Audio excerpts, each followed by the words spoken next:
Hello everyone, welcome to another video. My name is Mario So, and in today's video, I want to show you how you can properly expose for f-log in your video, especially if you have a person in your frame.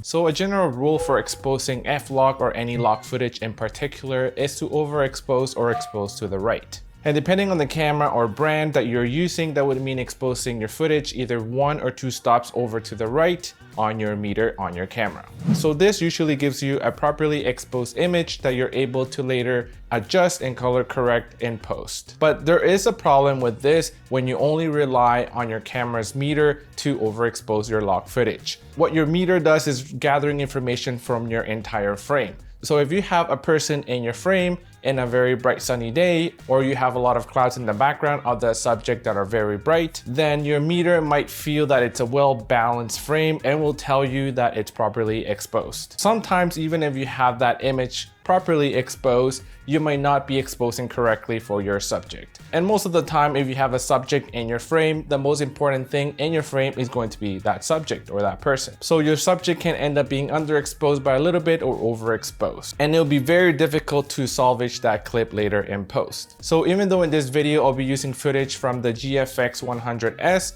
in f-log, this applies to any camera that shoots log. If you have an external monitor with you and you have false color turned on, that's really going to be the best way to expose for log footage. But if you are filming without a monitor, these are the two things that you have to look at. So a lot of cameras that shoot log have a histogram. On the GFX 100S, for example, you can toggle to it from the top display. You can also see it on the screen. So when I look at my histogram, I make sure that the waveform stays pretty much in the center. I don't want any of the dark parts of the image to go past to the left or any of the brightest parts of the image to go past the right. So I want everything to be nicely enclosed near the middle. So this is going to give me an idea of whether my footage or my entire frame is exposed properly, similar to what I see on my camera's meter. But the second tool that I use alongside this histogram is the zebras. On the GFX 100S, once you are in movie mode, you will go to menu. Under movie setting, you can go to page 2 and then go to zebra setting. Here I set my zebras to 70%. So if I'm shooting people, I usually like to keep my zebras at 70%. And that is because skin tones usually lie between 50 to 70 IRE.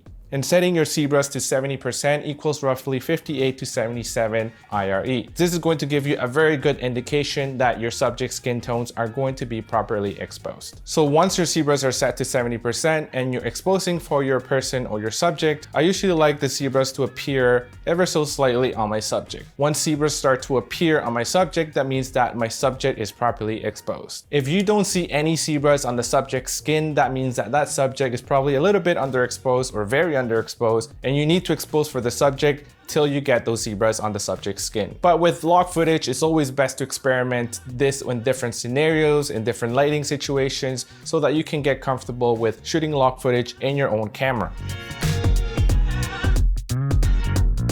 So don't just rely on your meter, don't just rely on the histogram, but use all of these tools and work together with these tools to make sure you have a properly exposed image. Now, if I didn't have a subject on my scene, then I could just go by the meter or I could just go by the histogram to make sure I'm properly exposed. But most of the time I'm shooting people or a subject, so that I need to make sure that they are properly exposed because they are the center of the attention. Another tool that I like to use in my camera is an f-log display assist. Different cameras may have different names for it. For example, the GFX 100S calls it f-log view assist.